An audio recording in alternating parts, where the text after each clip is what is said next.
बाबा रामदेव ने महाकाल बाबा के दरबार में अपना मत्था टेका, भस्म आरती में शामिल हुए। उज्जैन योग गुरु स्वामी रामदेव बुधवार को अक्षय तृतीया के पर्व पर भगवान श्री महाकालेश्वर की भस्म आरती में शामिल हुए।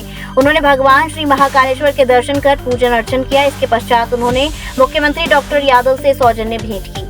स्वामी रामदेव ने इस अवसर पर कहा कि विरासत मूलक विकास और संस्कृति के नए प्रतिमान मुख्यमंत्री डॉक्टर मोहन यादव प्रतिदिन गढ़ रहे हैं।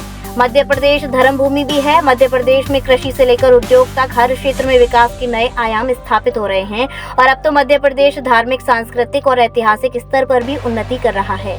आगामी सिंहस्थ महापर्व को लेकर भी यहाँ पर समस्त तरह की तैयारियां हो रही हैं। इसी तरह मध्य प्रदेश के यशस्वी मुख्यमंत्री डॉक्टर मोहन यादव ने मीडिया से मुखातिब होकर कहा कि आज भगवान परशुराम के प्राकट्योत्सव में जाएंगे और भगवान परशुराम की जन्म स्थली है और आज अक्षय तृतीया के अवसर पर सामूहिक विवाह कार्यक्रम में शामिल भी होंगे। आदरणीय डॉक्टर मोहन यादव जी घट रहे हैं और मध्य प्रदेश धर्म भूमि भी है और यह अब विकास की एक कृषि से लेकर के उद्योग से लेकर के और अब तो नए एक धार्मिक, सांस्कृतिक और ऐतिहासिक तौर पर कुछ घटनाक्रमों को लेकर के और अब यहाँ पर महाकुंभ को लेकर के भी महाकाल तो देवों में देव महादेव है और उस महादेव के अनुग्रह को प्राप्त करने के लिए पूरी दुनिया का एक सबसे बड़ा केंद्र, एक आध्यात्मिक राजधानी के रूप में उज्जैन विकसित हो रहा है और उसमें बहुत बड़ा पुरुषार्थ हमारे परम आदरणीय डॉक्टर मोहन यादव जी कर रहे हैं।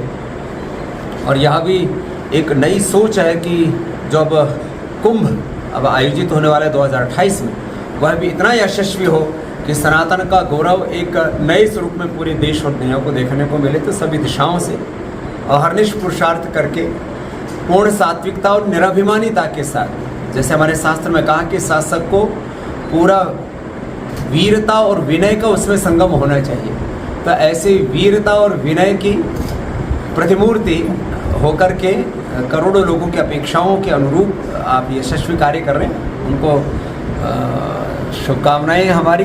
और आज तो हम अक्षय तृतीया को महाकाल के दर्शन के लिए आए थे। कोई राजनीतिक कार्यक्रम नहीं था, विशुद्ध रूप से एक आध्यात्मिक अनुष्ठान के लिए आए। और उसी संदर्भ में जब आपको पता लगा, मैंने तो इनको भी नहीं बताया था कि मैं आ रहा हूँ यहाँ, तो इनको जब ये पता लगा कि स्वामी जी यहाँ पर हैं तो इन्होंने अनायास मेरे को रात को फ़ोन किया कि मैं सुबह आपसे आशीर्वाद का आकांक्षी हूँ, तो मैंने कहा ज़रूर आपसे मिल के जाए। पर मैंने आज सवेरे उज्जैन में अपने अलग अलग स्थानों पर सामूहिक विवाह के कार्यक्रम में शामिल होकर सभी नवदंपतियों को बधाई दी। आपके माध्यम से प्रदेशवासियों, देशवासियों को सबको बधाई देता हूँ। मंगल कामना। आज भगवान परशुराम जी की भी जयंती है। हमारी सरकार ने तय किया कि जाना पाओ, जहाँ भगवान श्री कृष्ण को परशुराम जी ने सुदर्शन चक्र दिया, उस स्थान से लगा करके जहाँ जहाँ भगवान कृष्ण की लीलाएं हुई, प्रत्येक स्थान को तीर्थ बनाएंगे। इसी के साथ साथ सभी प्रकार के विकास कार्यों के लिए सरकार कटिबद्ध है। मेरी अपनी ओर से पूरे प्रदेशवासियों को बधाई। Holidays fun city water park. अब वाटर पार्क के मजे लेने के लिए आपको लंबा सफर तय करने की आवश्यकता नहीं, क्योंकि हॉलीडेज फन सिटी पार्क खुल चुका है। बड़े शहरों की तर्ज पर मथुरा, पलवल, भरतपुर का सबसे बड़ा water park holiday fun city water park आपको आनंद की एक अलग दुनिया में ले जाएगा। यहाँ पर ऊंची स्लाइड, समुद्री लहरों के आनंद लेने के लिए वेव पूल, रोमांच के लिए सबसे लंबी जिप लाइन, मस्ती करने के लिए रेन डांस, बच्चों के लिए उपयुक्त एवं हरा भरा वातावरण के साथ खाने पीने के लिए रेस्टोरेंट, सुविधाजनक पार्किंग स्थल उपलब्ध है।